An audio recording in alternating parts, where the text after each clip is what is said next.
these numbers out of the air, but you said that you need to back up your numbers, but I'm like, okay, well, how do I do that? Yeah, well, you have to have some reason for why they got there. For example, there's always some foundation for it. And it could be, for example, we had a new vehicle transmission for trucks. Mhm. Never sold one. How are we gonna show anybody this, right? Same Yeah. kind of a thing. Well, you look at what the demand is, how much pain is out there, and what people want.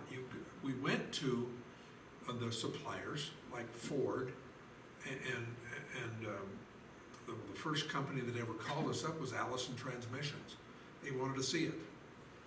And they said, yeah, once it's set and developed, we're interested. We said, well, how many typically would you buy? And they said, well, we'd start out with this amount, and then we'll grow from there.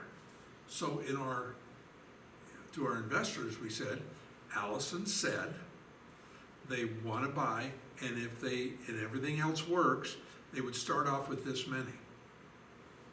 That's where I got the number from. Okay. So you find some basis in reality, and it might be that the guys you're working with, the gals you're working with say, you know, we went out to a country fair and we sold 1,000 of these. Mhm. So, gee, if we go to 1,000 country fairs, we should be able to sell this many. Now that's an extrapolation, that's the key word you want, is to extrapolate data.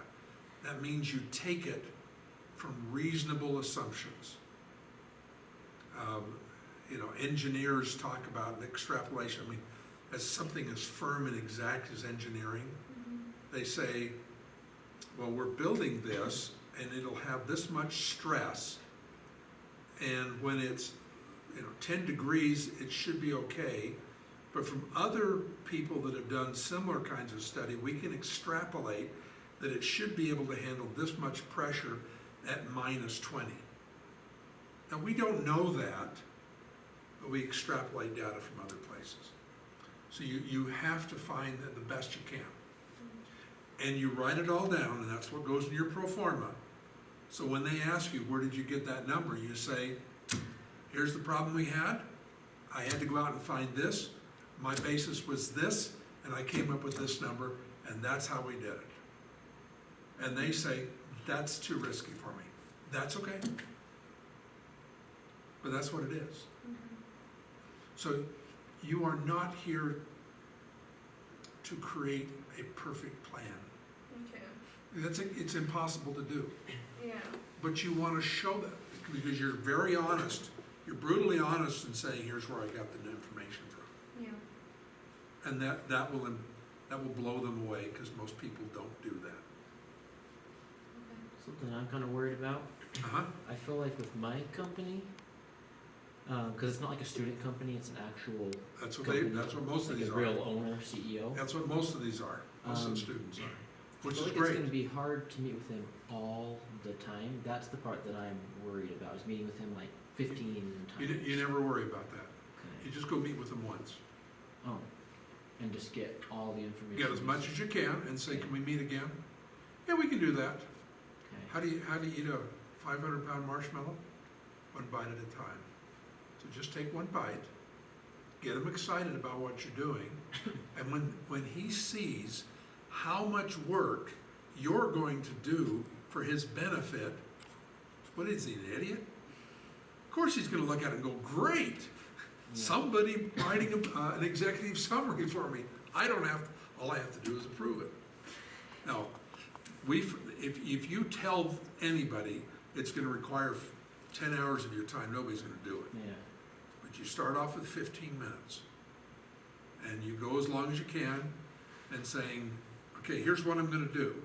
I'm going to prepare this, and this. Can we find another time in the next week that I can email you this and see if it works? And maybe meet next Thursday and to follow up on it. Mm. It's for their benefit. It's in their best interest. So rarely will I find a problem with that. Dang good questions. You had some other questions. Yeah, just I haven't really done like any entrepreneurship class before, so a lot of this is kind of like new. to Uh-huh. me.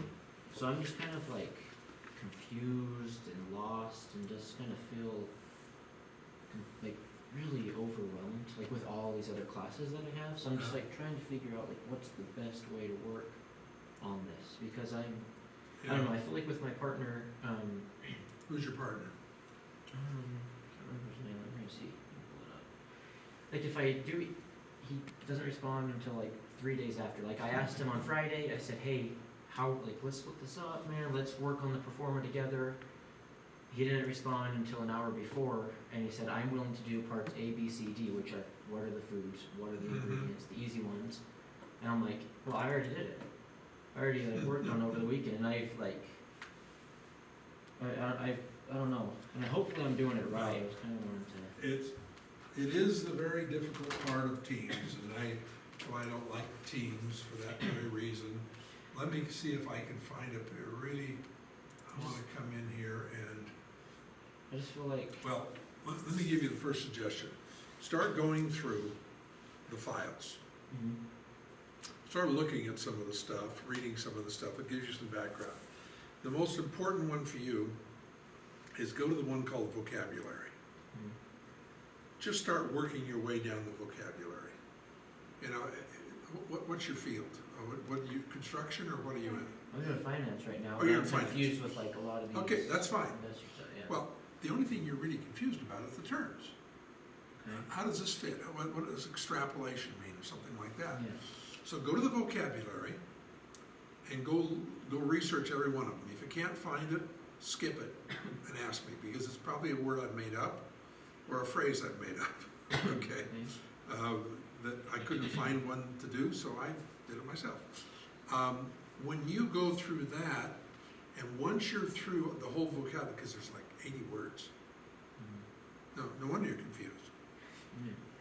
I could give that vocabulary test to the entire class, they'd all fail it, royally, so don't worry about it, okay? But go through the vocabulary and learn those. Write them all out, and the ones you're not sure of, email me. Because I think in that vocabulary, like the first 5 are the steps of negotiating, but that's not to be worried about. Mhm. There's another one, I think art of the pause. Mhm. That's one of the steps in negotiating. People look up that and they can't find it. No, I made it up. Okay, something we discuss in class, but that's okay. Okay. So you just go through in all those. Once you've done that, everything else is on a step-by-step basis. Mhm. And frankly, there's enough time to do each one of these things. Don't try to do too much. Don't do a SWOT analysis now, that's a waste of time. Mhm. It's a waste, it's a good thing, but just don't put it in your business plan, which students love to do that. It's not a good thing. But the next thing we have to do is create an elevator pitch. So create an elevator pitch. Mhm. And you're gonna come to class and you're gonna present it, and I'm going to give you a bad time about it, and I'm gonna poke you, I'm gonna throw you off, I'm gonna try to confuse you. So you work on that elevator pitch so you can speak it in 20 seconds against all odds. So we work on that, that's the things we do in the class. So don't let it overwhelm you, just take it step by step, one foot in front of the other. Okay. Don't get it, you're getting too far ahead of yourself.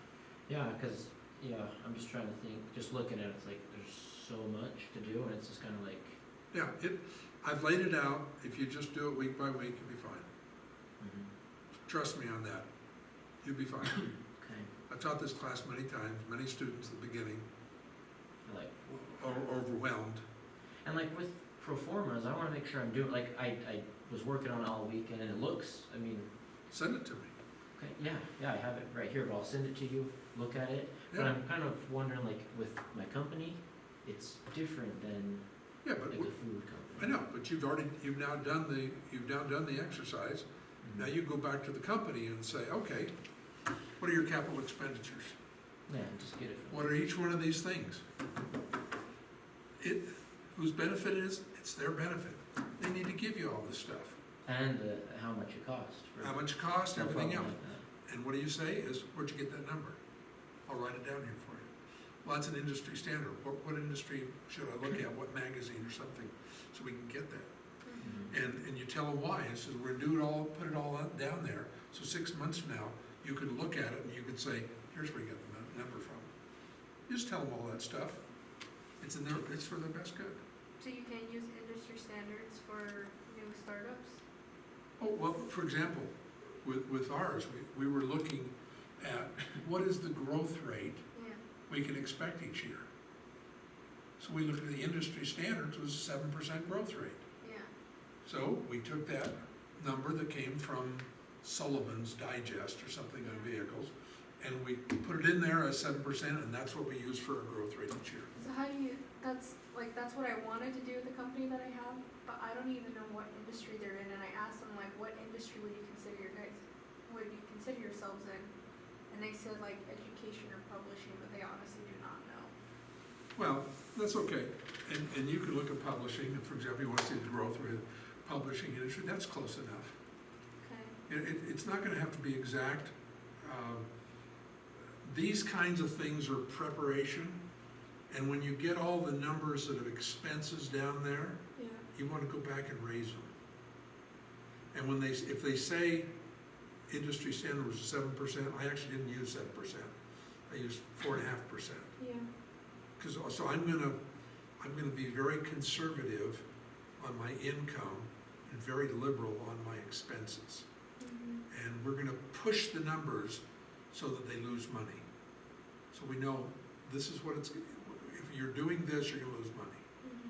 They say, well, we're never gonna sell that few. That's great. But just to know, if you only sell 10, you're gonna be losing money. But if you sell 11, you're gonna break even. That's good. Mm-hmm. And a finance guy ought to love that kind of stuff. So, make sense? Yeah, Well, I thanks know, for I'm sure coming. I'll pick it up. Yeah. It just takes some time, cause it's not, a lot of this is like, I don't remember going over a lot of this kind of stuff before.